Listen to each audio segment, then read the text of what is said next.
Hello friends, मैं सौरभ। आज आपके सामने टॉपिक है अंग्रेजों का शासन पार्ट 2। पार्ट 1 इसका वीडियो में बना चुका हूँ और आज इसमें बात करेंगे मृत्यु के बारे में। पिछली वीडियो में बता चुका हूँ कि अंग्रेजों ने कैसे पहले परमिशन ली, उसके बाद अपना व्यापार था उसमें ज्वाइन हुए और कैसे अब उन्होंने आपस में संघर्ष की उसकी चर्चा करने वाले हैं। सबसे पहले जो उनका युद्ध है वो क्या है? प्लासी का युद्ध। हम प्लासी के युद्ध के बारे में चर्चा करने वाले हैं। प्लासी का युद्ध, यदि बात करें कि प्लासी का युद्ध कब हुआ, यह 1757 ईस्वी को हुआ। ठीक है, किस किस के बीच हुआ? यह अंग्रेजों और बंगाल के नवाब सिराजुद्दौला के बीच हुआ। किसके बीच? बंगाल के नवाब कौन? सिराजुद्दौला।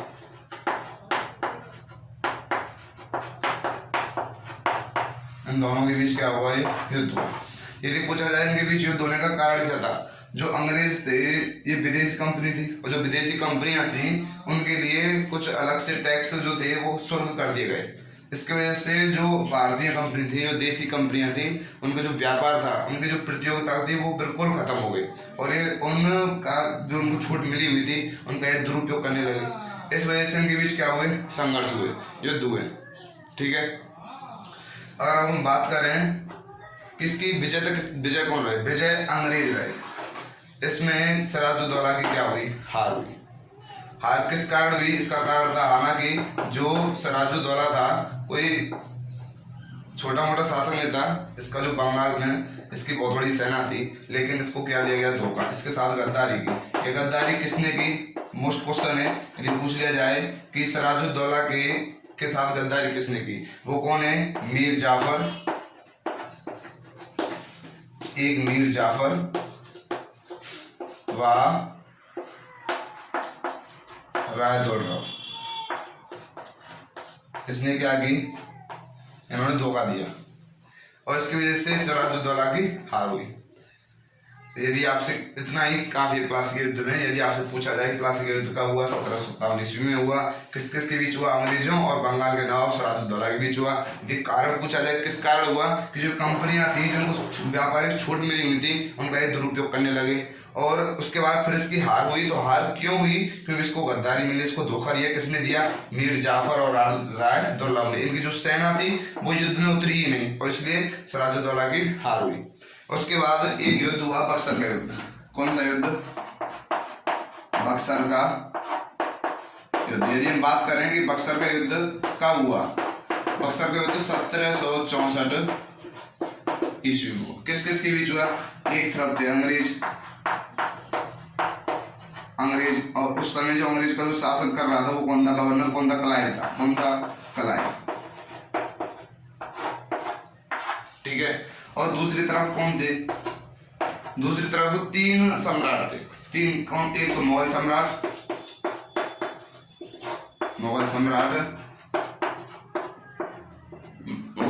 कौन? शाह आलम। कौन? शाह आलम। ये मुगल सम्राट थे शाह आलम और इसके साथ ही अवध के नवाब। अवध के नवाब कौन थे? शुजाउद्दौला। और साथ ही बंगाल के नवाब।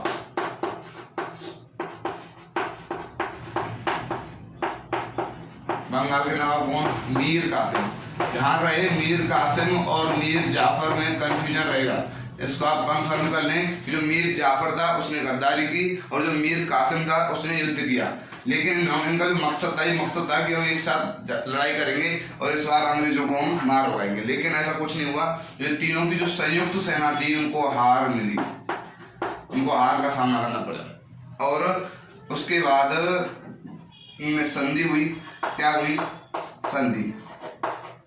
संधि किसके साथ हुई? संधि हुई बंगाल के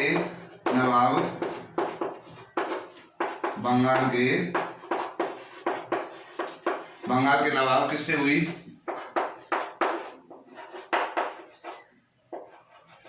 मिराजुद्दौला, बंगाल के नवाब मिराजुद्दौला के साथ संधि हुई और उसके बाद जो बंगाल था उस बंगाल पर पूरा अधिकार किसका हुआ? अंग्रेजों का। बक्सर के युद्ध के बाद जो बंगाल था उस पर पूरा जो अधिकार था वो किसका था? फिर अंग्रेजों का। उसके बाद एक और संधि हुई,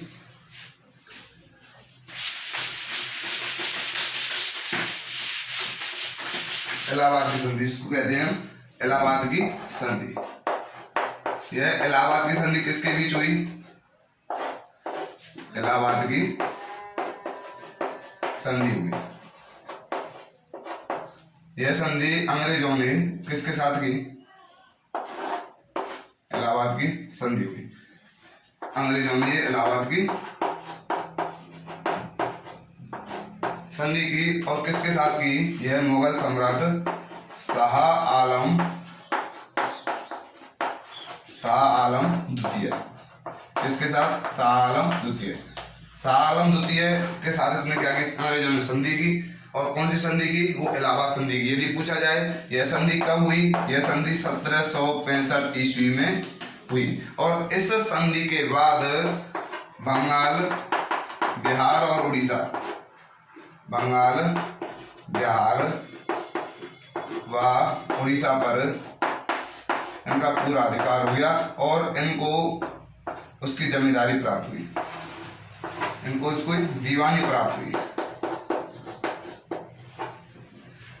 ठीक है। लेकिन यदि आपसे पूछा जाए जो बक्सर का युद्ध था, ध्यान रहे बक्सर के युद्ध के बाद इन्होंने दिल्ली तक अपना हक जमा लिया, दिल्ली तक इन्होंने अधिकार कर लिया। उसके बाद जैसे ही बंगाल के नवाब के साथ सिराजुद्दौला के साथ संधि हुई तो बंगाल पर इनका पूरा अधिकार हो गया। और फिर एक इलाहाबाद की संधि की 1765 ईस्वी में अंग्रेजों ने की, शाह आलम द्वितीय से की। ध्यान रहे शाह आलम प्रथम यहाँ पे आ चुका है, शाह आलम द्वितीय ने संधि की। और उसके बाद जो बंगाल, बिहार, जो उड़ीसा थे उनकी दीवानी किसको प्राप्त हुई? अंग्रेजों को।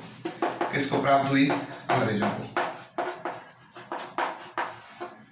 ठीक है। ऐसे ही धीरे धीरे ये बढ़ते जा रहे थे देश के अंदर और इन्होंने और भी युद्ध किए, ये ही नहीं रुके, इन्होंने और भी युद्ध किए। और 1818 ईस्वी में इन्होंने जो मराठाओं की शक्ति थी उसको बिल्कुल खत्म कर दिया। मराठाओं की शक्ति को क्या कर दिया इन्होंने?